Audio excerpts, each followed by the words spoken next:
Տարին իհարկե շատ ծանր էր, որովհետև դեռ մի քանի օր ունենք, ես մտավախություն ունեմ, որ մենք դեռ կարող ենք նոր առիթներ ունենալ, արձանագրելու, որ արդարադատությունը Հայաստանում այլևս գոյություն չունի։ Եթե նախկին իշխանությունների ժամանակ լեոպաշտպանները պնդում էին, որ արդարադատությունը ծանր հիվանդ վիճակում, հիմա հանգիստ խնդրով կարելի է ասել, որ արդարադատություն առհասարակ գոյություն չունի,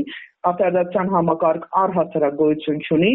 եւ կարող ենք անգամ ասել, որ մեր արդարադատության համակարգը մահացել է։ Իշխանությունների թեթև ձեռամբ։ Այն գործերը, որոնք մենք տեսանք, մեծ մասնաճյուղ մեծամասնությունը բառացիորեն շատ խիստ խտրական գործողություններ էին, շատ կասկածելի գործեր էին։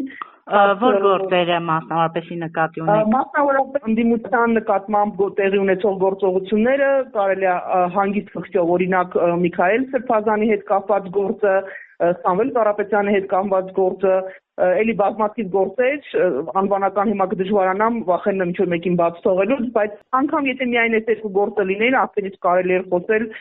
խտրական վերաբերմունքի մասին եւ զուգահեռաբար ունենք մեկ այլ իրականություն, որտեղ իշխանության ներկայացուցիչները ատելության խոսք են տարածել, սպառնալիքներ են հնչեցրել, բռնության կոչեր են իրականացրել եւ մնացել են անպատիժ փաստացի։ Այնպես որ արդարադատության վիճակը բավականին ինչ ասեմ, փողը թեթև լինի մեր արդարադատության վրա։ Այսինքն վերակենդանացման որևէ հնարավորություն չկա։ Այդ իշխանության օրոք ոչ եւ ընտրություններին ընդառաջ 26 թվականի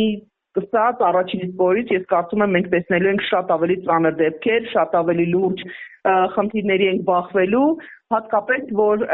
այն գործոնները, որոնք նախկինում կային իշխանություններին զսպելու համար, այլևս ցավոք սրտի իրենց սահմանած խաղի կանոնները ուղղակի արհամարում են, չտեսնելու են տալի։ Եթե մենք ժամանակին հնարավորություն ունենք դիմել միջազգային գործընկերներին, միջազգային կառույցների եւ ակնկալել այնտեղից ստացում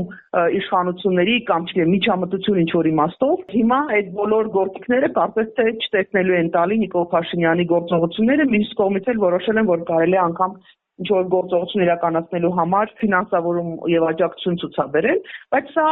շատ հստակ լուծում ունի։ Հայ ժողովուրդը բացառիկ հնարավորություն ունի ընտրությամբ, երբ էլ որ դրանք կայանան, արտահերտել են թե հերթական, հնարավորություն ունի արձագանքելու եւ խոսքը ասելու։ Սա իսկապես բացառիկ իրավիճակ է։ Հերթական ընտրություններ չեն։ Դրանք լինելու են հայ ժողովրդի պատասխանը այն բոլոր անարդարություններին, այն բոլոր նվաստացումներին, արժանապատվության ոչնչացմանը, որով մենք անցանք վերջի 5 տարիների ընթացքում։ Ես գրեթե վստահ եմ, որ մենք ունենալու ենք այդ արձագանքը, եթե կարողանանք ճիշտ կողմնորոշվել, եթե քաղաքական ուժերը կարողանան ճիշտ կողմնորոշվել։ Ինչ է նշանակում ճիշտ կողմնորոշվել, հարցում եմ հաշվի առնելով, որ դուք եք որպես տեխնացու մասնակցելու ընտրություններին։ Ցանկացած մարդ, ով գիտակցություն, բավարար գիտակցություն ունի հասկանալու, որ չի կարելի միայն կոմենտներ գրել, այլ կարիք ու անհրաժեշտություն կամ մտնել այս ծանր իրավիճակում խաղի մեջ ու պատասխանատվություն ստանձնել, պիտի հասկանա, որ չկան այլևս անձնական ամբիցիաներ, չկան այլևս նախասիրություններ, սիմպաթիաներ ու անտիպաթիաներ կամ մի խնդիր փորձել Հայաստանը պահպանել կազմաքանդումից, որպես պետականություն ոչնչացումից, ստեղծելուց այդ խուսափել։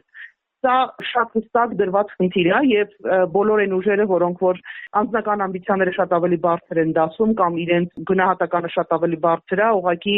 ինքնագնահատական, այսպես ասած, շատ ավելի բարձր է, քան իրականությունը, պիտի իրենց ուղղակի հաշիվ տան։ Մենք հիմա իսկապես կարիք ունենք անգամ ծայրահեղ ոչ ստանդարտ քայլերի, որոնք որ հնարավորություն կտան կասեցնել այս անկումը, այս բարոյականության, արժանապատվության, պետականության անկումը ու այս ուղղությամբ ցանկացած քայլ բնականաբար օրենքից բխող ցանկացած գործողություն պիտի արդարացված լինի։ Սա պիտի լինի ուղենիշը։ Այսինքն մարդիկ պիտի հստակ հասկանան, որ Նիկոլ Փաշինյանի վերարտադրությունը մեծ համար կործանարար է լինելու։ Քիչ առաջ ես քաղտեխնոլոգի հետ էի խոսում Տիկին Կարապետյանց, իրավական դասում կատարեցին քաղաքական, ինքը ասում էր, որ ընդդիմությունը պետք է հաղթի մինչև մայիս։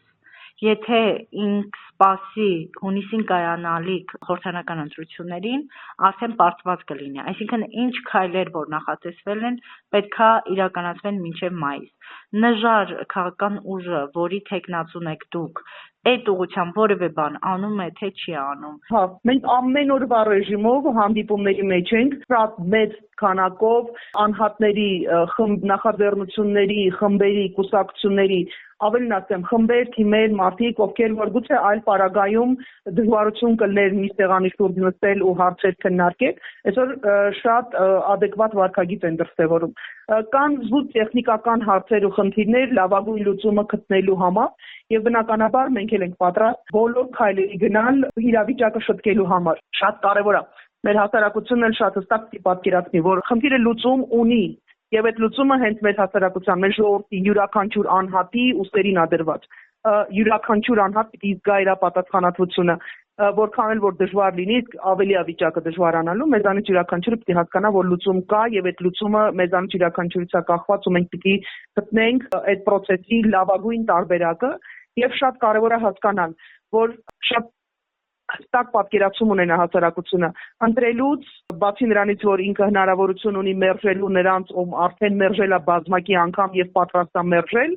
նաեւ որոշում կայացնելուց պետք է ընտրեն նրանց, ովքեր իրենց անցած ճանապարհով ապացուցել են եւ հաստատել են իրենց հետեւողականությունը։ Կարևոր չի թե դες ինչեր խոսք կտան, շատ ավելի կարևոր է թեմատիկ ժամանակին ինչ ճանապարհ են անցել, ինչ են արել, ինչ են խոսել եւ մնում են իրենց արժեքներին հավատարիմ թե ոչ։ Իսկ այդպիսի խմբեր ու թիմեր ես վստահ եմ մենք մեր հասարակության այդպիսի առաջարկ անելու ենք։